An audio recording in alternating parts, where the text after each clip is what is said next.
Okay. Hello again. We will now continue ang ating topic. We are now in the part 2 of our process costing using the FIFO method. Uh, we will now resume what we have taken up from where we have ended in the part 1. We will go immediately to the resumption of the topic. Again, kung ikaw ay bago dito sa channel, so don't forget to like, share, and subscribe Pero right now, we will be continuing the topic, what we have left behind in the part 1. Okay? So, natapos natin sa part 1, yung cost of goods transferred out. Na-account natin itong 35,000 and additional cost 17,500, and we ended up 52,500 for the cost of goods transferred out. So for the work in process, so the same, since this is department 2, syempre meron siyang cost from the previous department. Ang cost niya from previous department, considering 5,000 na lang ang units na in process, we will be accounting for this. Ang ginamit natin, yung kanyang previous cost, 5,000 times the previous cost of 1 peso. Kaya, all in all, dito sa right side, meron na siyang summary, 5,000 times 1 pesos. Ito yung cost niya from the previous department. Ito yung 5,000 units na hindi natapos ng Department 2. Then, we will just add yung incremental cost natin this month, sa Department 2 using the current unit cost, But at the same time, we will be recognizing not the 5,000 but the equivalent units of production. Sabi kasi, ang ending ng in process ay 1/5 process or 20% ang kanyang accomplishment. So 20%. So 1,000 multiplied by the current unit cost of 0.1667. So 166.67. The same with labor. 1,000 times 0.2222 equals 222.22, and also with the overhead 1,000 times 0.1111. So in summary, dito sa right side, makikita mo 1,000 times 50 centavos. So ang accumulated niya, work in process at the end is 5,500. Okay? So, yon ang kanyang work in process end.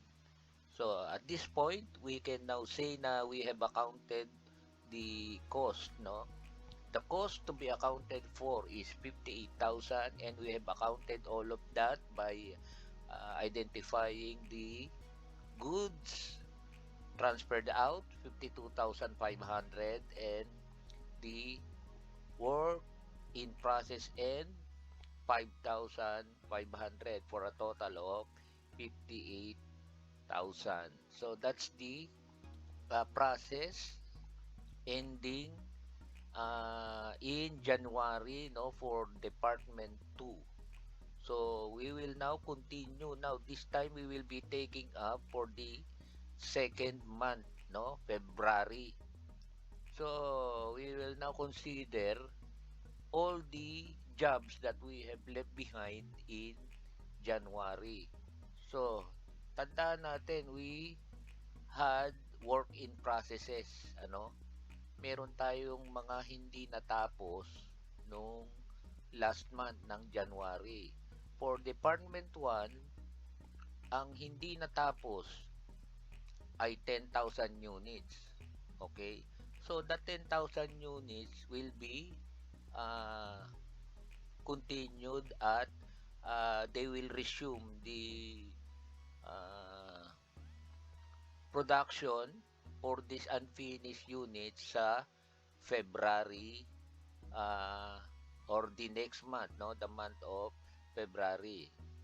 So just to give you an information, so for February, let's start sa Department 1. Meron kang started in process 80, and don't forget meron kang 10,000, so for a total of 90,000, no, na ipaprocess niya ay 90,000. The 80,000 to start in February, tapos meron kang unfinished business na 10,000, so 90. Then sabi rito, ang natapos niya ay 75. So it's just justifiable that nagkaroon ka ng in process ng February 28 na 15 because 80 plus 10 is 90 minus 75,000 na finish. So ang kanyang unfinished or work in process at the end is 15 with the stage of completion of 1/3. Ibinigay din naman yung cost. Ayan, so we will now go to the solution proper. So start tayo sa Department 1. So start natin muna i-indicate yung ating as I always say, we will now account for the beginning work in process. Ang beginning work in process mo ay yan yung ending work in process mo nung January. So let's identify or let's try to look at this doon sa past natin, ano, Department 1 January, ito yan. So yung work in process end mo, ayan, no, yan yon. So that's the ending, no, or work in process ending balance ng January.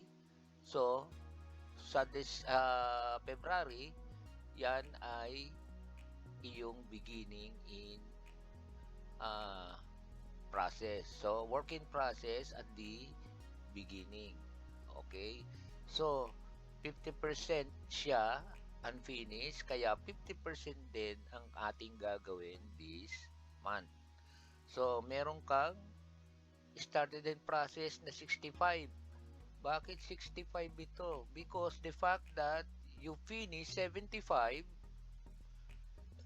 and you had a 10,000 beginning in process, so ilan na lang ang makukuha mo sa current production mo.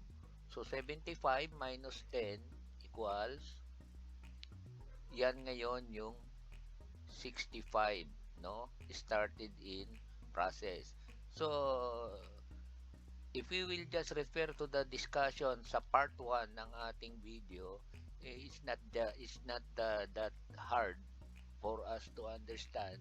Sabi nga natin, equivalent production, kalahating or half of the process ay nagawa na dito. So 50% sa labor and materials and overhead. Tapos yung current process, so started in process, we will apply the 100% considering they are under the finish and transferred. So to account for that, ang total na finish and transferred ay 75,000 for equivalent production of 70 for material, 70 labor, and 70 for overhead. At the same time, to get the total equivalent units of production, we will now account for the end process. Ang end process dyan, as indicated sa Department 1, ay 15,000 units. Ayun, 15,000 units with 1/3. Ang ating percentage of completion ay 1/3. So 15,000 equivalent production definitely ay 5,000 to materials, 5,000 to labor, and 5,000 overhead. And we indicated here stage of completion 33.33%. Equivalent unit of production, so for the actual units na ating in-account ay 90,000, ano. Equivalent units of production 75,000. They are applied evenly to materials, labor, and overhead. For the costing side, again, if we account for the units, no, beginning in process, we also account for the cost ng beginning natin na work in process. Ito yung ating ending last month. So we will now get the cost again, no? Because we are bound to finish all this up. All the unfinished items will be uh, accomplished this month. So ito yung cost last month for the beginning in process na sinimulan din natin dito sa equivalent production. So sa cost, meron din siya. Ito ang total cost mo sa beginning in process. Now, cost incurred this month, this is given. No, given ito. Ang cost this month is 40,000 materials, 20,000 labor, 22,005 overhead. So, given yan. So, again, what we are about to do is to account for all of these costs na nasa accountability ng department natin, no. Ang department 1 for February, ang kanyang cost to be accounted for ay 87,500, comprising of the beginning work in process 5,000 and the cost incurred this month na 82,500 for a total cost to be accounted for na 87,500. Again, let us use the equivalent production. Ang equivalent unit of production 75, 75, and 75. So, nagawa na natin yan sa part 1. Anong gagawin? We just divide the cost divided by equivalent production. So, unit cost, this department for materials 0.5333, for labor it resulted to 0.2667, and for overhead 0.3000, for a total of 1.10. So this is now the cost per unit as far as department 1 is concerned for the month of February. So for every unit now at this point in time, at this level, it is cost as 1.10 per unit. So let's go now for the accounting and for the identifying where this 87,500 now is distributed. Now we look at the finished and transferred to the next department, no. How much of the total cost of 87.5 goes to the finished and transferred to the next department. Now we are still accounting for the total of 75,000 units because ang ating transfer ay 75,000 units. Sa 75,000 units, no, 10,000 doon ay nasa beginning or the work in process beginning. Ito pa rin yung ating in-account kanina na beginning work in process, ano. Ito yan, i-identify ko sa inyo. Ayan pa rin siya, no. But in the process of accounting for the finished goods or the updated accumulated cost of the finished goods, we will still have to account for that. We have to add that. So we added the beginning, then we still have to account for the completion, ano, yung in-apply natin. Since this is half finished, trinabaho natin o ginawa natin siya this month, yung work in process na yan para maging finished items. So, ito ang in-apply natin. Paano natin in-apply ito? So, we apply that doon sa ating equivalent units of production. Ayun, 5,000 multiplied by the current cost of 0.5333. Okay, so ang total 266.67. So that goes for every segment, labor, no? Okay, ganun din. At yung overhead, ganun din.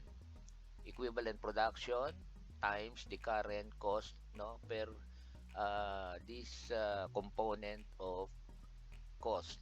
Okay, so in total, no, we have to total all of these component 5,005. Then we will account for the what we have started this month. Sabi nga natin, ang started natin this month ay 80. Since ang na-produce natin ay 75, only 65 coming from the started and process will now be transferred to the next department. 65 because we are accounting for 75,000. Again, this is 100%. So, ang ating ngayong equivalent unit of production, ayun, nasa taas, started and process. I hope you can see 65,000 multiplied by the current cost for materials at lumabas ay 34,666.67. The same goes to labor, the same goes to overhead, no? We have discussed this in the first video, so I hope na marirecall na natin. So we are now just trying to repeat the procedures, no? And to go back, we just add them together. We sum them, sum of materials, labor, and overhead is 71,500. Okay. So on the per segment or per component, no, makikita natin dito sa baba sa total ng materials, labor, and overhead, but the total is amounting to 82,000. So we can now say that the per unit as of this point in time is 1.09.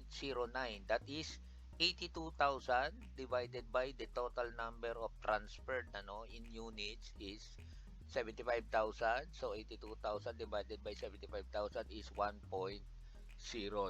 So that will be the total or the cost per unit nung transfer natin sa Department 2 na 75,000. So ang total cost is 82,000. That will represent the total finish and transferred. So to continue, for the accounting of this total cost to be accounted for, after getting or identifying the transfer, we will now go to the work in process. Again, since ito ay Department 1, definitely wala kang cost, no, na manggagaling sa previous department whatsoever because ikaw ang kauna-unahang department. And in this case, wala ring magiging work in process beginning. Bakit? Because since this is a first in first out basis, no, we cannot identify any cost that will be identified for this account or for this work in process beginning as identified here. So all in all, ang magiging account lang natin na present as of the end of February is the item which belongs to the started in process na nagkakahalaga ng 2,666.67 sa materials, We got this because of the equivalent unit of production ng in-process end multiplied by the current cost. So, ito yan. Ayun. 0.5333. Okay? Yan. Tapos, the same with labor and the same with factory overhead for a total of 5,500. So, 82,000 transferred at meron kang ending na work in process na 5,500. So, we already accounted for the 87,500. Okay? So, excuse me. Tapos, itutuloy natin sa Department 2. Ang Department 2 natin, syempre, siya ang tumanggap ngayon ng ating ginawa. Excuse me again. Dito sa month of February, syempre, yung transfer ng Department 1 na 82,000, no? Or shall we say in units, ano? Yung transfer ng Department 1 na how many units siya? Siya ay 75,000 units. Now the Department 2 now will now be accountable for that. Okay, aside from the transfer, meron pa tayo nung tinatawag na in process, no? Yung ending in process naman ng Department 2, let's identify that. Ang in process ng Department 2 noong January ay 5,000. So, aside from the in process, meron pa siyang tinanggap ngayon na 75. Okay? So, let's go back. Okay? Kaya meron kang work in process dahil yan ay ngayon mo tatapusin. This 5,000 na work in process beginning ay 20% finish last month. So, you will be doing the 80% this month. At the same time, yung ating ngayon na started or yung tinanggap natin from the Department 1 na 75, out of the 75, all we need is 55. Why? Because ang natapos dito based sa information ay 60 lamang, 60. So 60, tapos meron siyang sinimulang 5, so doon sa natanggap niya, 55 na lang ang kanyang natapos. So since this is finished, this is labeled 100% completed. So 55 for labor, materials, and overhead. Okay? So again, ganun din, we have the ending work in process, 20,000, which is correct because 75 plus 5, 80 minus 60 is 20. So ang ending niya ay 20. Tapos sabi, 1/2 accomplished. Kaya 10,000 equivalent production for materials, labor, and overhead.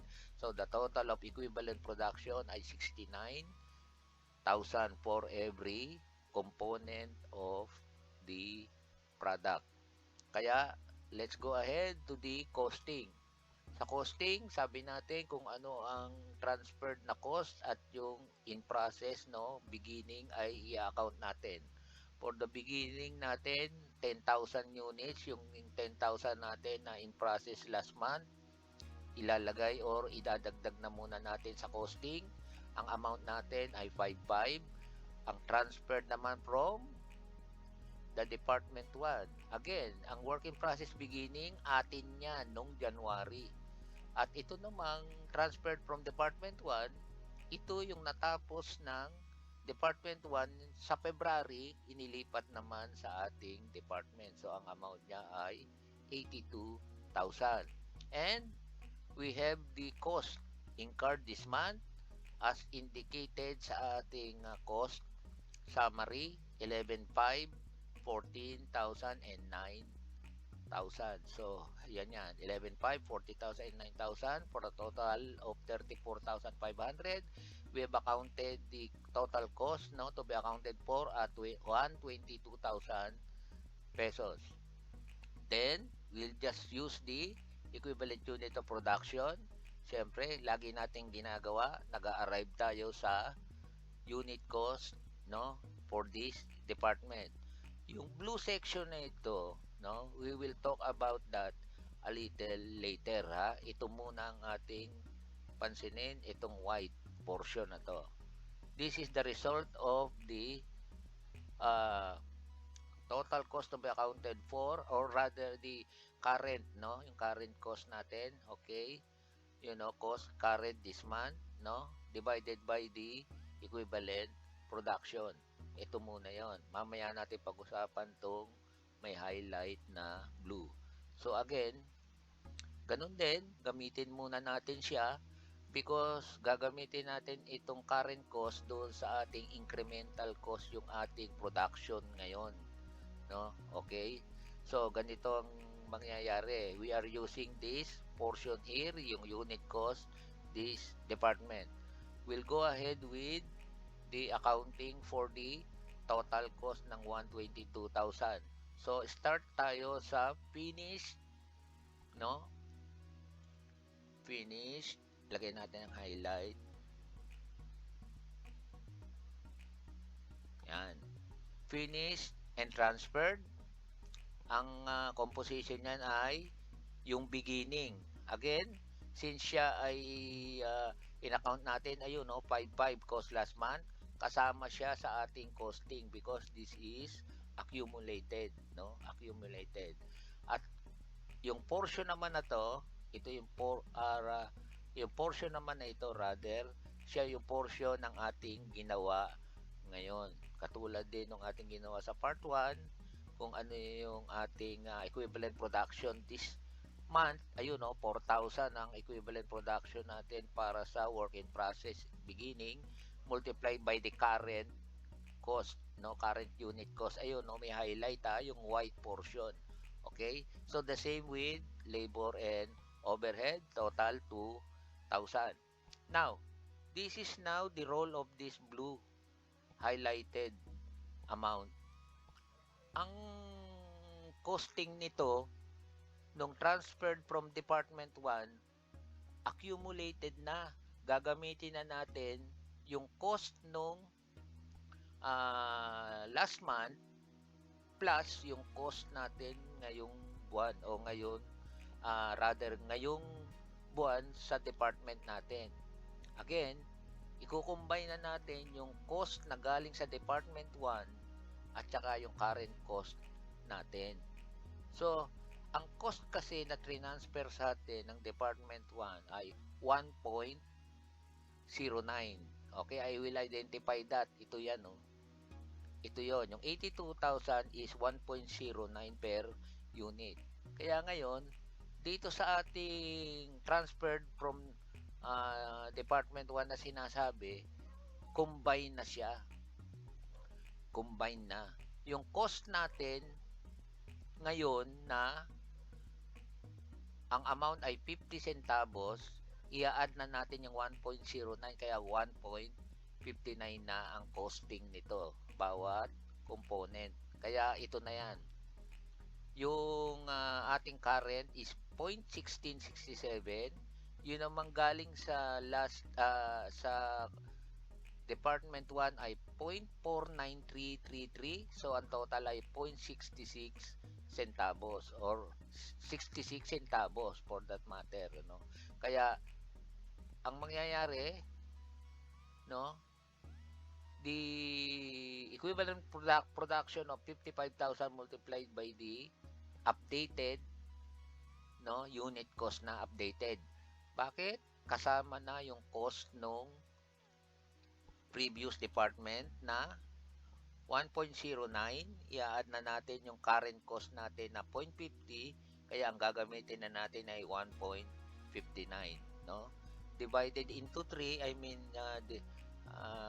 distributed into material, labor, and overhead. So, yan, gagamitin natin isa-isa siya, okay?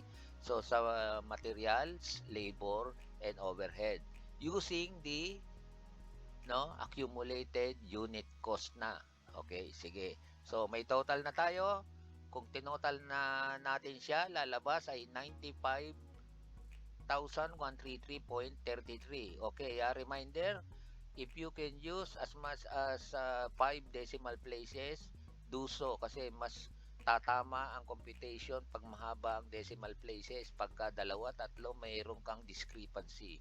So I prefer to use at least 6 na decimal places para mag-exact siya because we are looking for 122,000 and we have to account for the total amount of 122,000. If we will use yung mga short decimal places, baka magkulang ang mga products, kaya mangyayari magkukulang ang amount. Kaya as much as possible dagdagan ang decimal places. So nakuha natin dito 95,133.33, and for the work in process end, sabi nga natin ang in process end ay 20,000, which is 1/2 accomplished. So 20,000 siya, no? Since siya ay department 2, i-account muna natin. Ayan, department 2 siya. I-account muna natin yung pinanggalingan niya. So, siya ay galing sa department 1. Ang cost niya ay, we all know na siya ay may cost na dala-dala na magkano, 1.09. Ayan. Kaya mangyayari, so let's see, 1.09 siya in total unit. Kaya gagamitin natin din yung kanyang previous per material, labor, and overhead. Ayun, kaya yung blue ang ginamit natin sa kanya. So again, kunin natin yung units na transfer ng department 1 papunta sa atin, that is 20,000 units multiplied by the former cost, yung previous unit cost niya, yun ang ginamit. So the same with every component, ganun din, 20,000 units times previous unit cost, at